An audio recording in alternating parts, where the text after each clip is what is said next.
পদত্যাগকারী মাননীয় প্রধানমন্ত্রী যা করেছে, ফেরাউনকেও হার মানাইছে। কথা কন না কেন?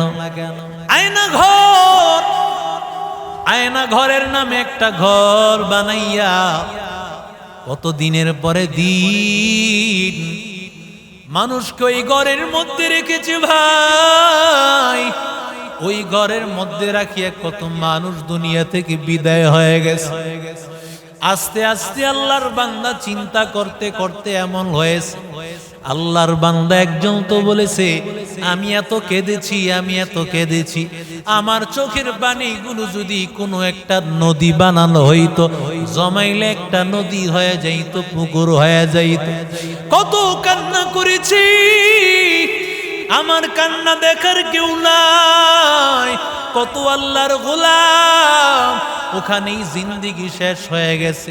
কত মা বাবা তার সন্তানকে তালাশ করেছে।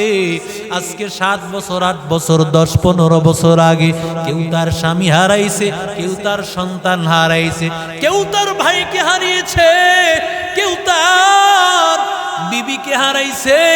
এরে আল্লাহর বান্দা, কত নৃশংসভাবে ওই ইলিয়াস আলীকে কত নৃশংসভাবে হত্যা করা হয়েছে বাংলা। ওই আল্লাহর বান্দাকে মুখের মধ্যে বান্দা প্লাস্টিক বাঁচাইয়া দমটাকে বের করে দিয়া ওই পতেঙ্গা সাগরের মধ্যে নিয়া মাঝখানে নিয়া পেটটা ফেরেছে। এরপরে আবার পাথর লাগাইয়া সাগরের নিচে ফালাইয়া দিয়েছে। কত আল্লাহর বান্দা বিদায়, কত জুলুম করেছে ভাই। আল্লাহ বলেন জুলুমকারীরা বেশি দিন টিকে না। জালুত বাদশা জুলুম করেছে ভাই, জুলুম করিয়া টিকতে পারে নাই। আমালেকা বাহিনী নিয়া ওই যে ফিলিস্তিন দখল করেছে। আল্লাহ কয়, আমি আল্লাহ দিলাম, তোদেরকে সুযোগ দিলাম। আমি আল্লাহ তাআলা সুযোগ দিয়েছি, যুগে যুগে সুযোগ দিয়েছি। 15 বছর স্বৈরাচারী করেছো, আমি আল্লাহ তাআলা বিদায় করেছি লাঞ্ছিত অপদস্থ ভাবে। কথা কোন ঠিক কিনা?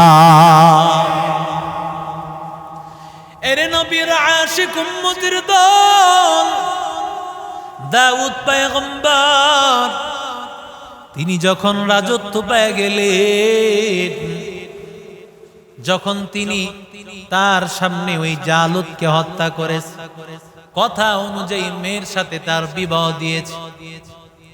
তালুতের ইন্তেকালের পর আল্লাহ তাআলা দাউদ পয়গম্বরকে আল্লাহ তাআলা তার জায়গায় নবী বানিয়ে দিয়েছে, নবী হয়ে গেলেন। আবার তালুতের ইন্তেকালের পর বাদশাহ হয়ে গেলেন। সুবহানাল্লাহ।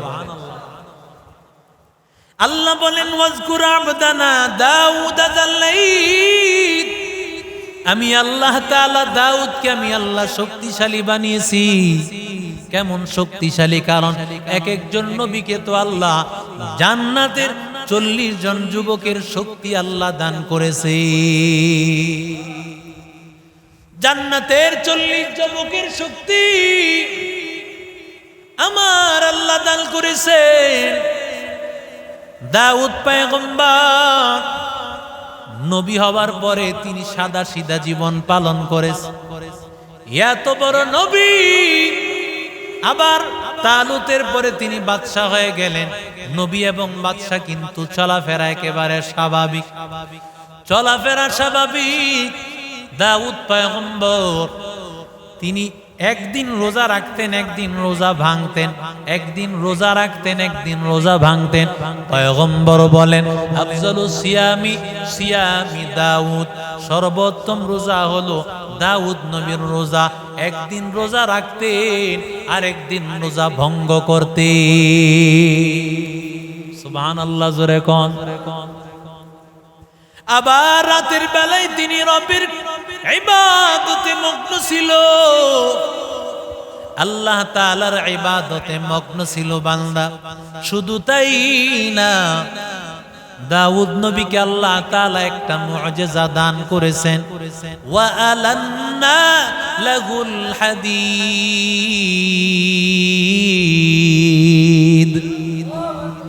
দাউদ নবী যখন কোন লোহার মধ্যে হাত দিত, হাত দিতে দেরি হয়, সাথে সাথে লোহাটা মোমের মতো গলে যাইত। লোহাটাকে পিটাইয়া দাউদ নবী এটাকে বিভিন্ন অস্ত্র বানাইতেন, বিক্রি করতেন। আল্লাহ তাআলা বলেন কেন এই কাম করতেন? ওয়া আল্লামনাহু সানাআতা লাবুসিল লাকুম লিতুহসিনাকুম মিন বাসিকুম ফাহাল আনতুম শাকিরুন।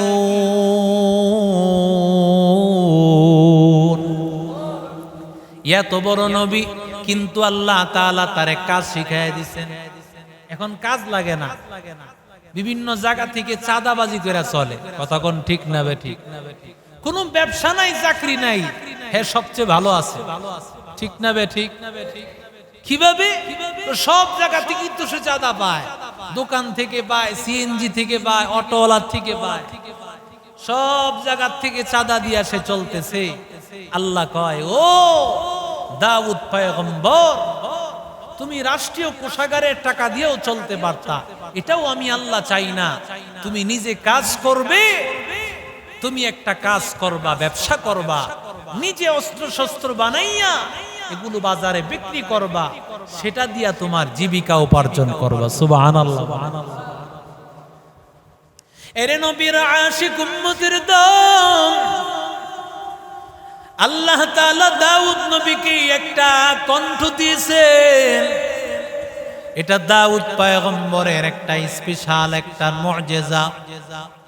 আমার আল্লাহ দাউদ নবীকে কেমন কণ্ঠ দিয়েছে?